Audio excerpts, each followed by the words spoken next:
This is our final proof for the linear coding, and this is trying to prove that if we multiply every piece of data by a value of k, that the standard deviation will also be multiplied by a value of k.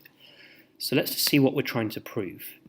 We're basically saying that every x value is being multiplied by k. So all of my x values are being multiplied by k.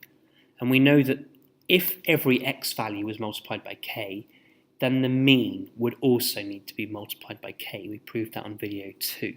So that's why I'm saying this over here. So I've put all of those things into here, and I'm going to try and prove that that's equal to k times by the standard deviation. So let's look at how that would work.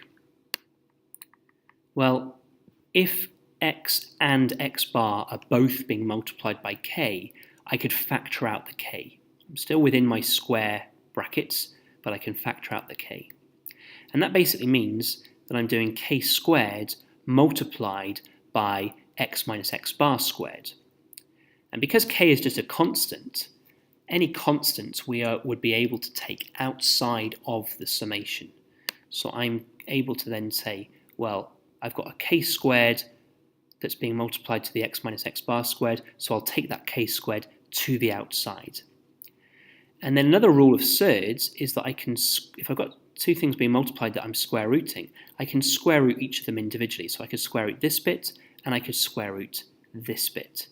Obviously, if I square root k squared, I'll get k, and then that will leave me with the square root of this section over here, and this bit here is just equal to the standard deviation.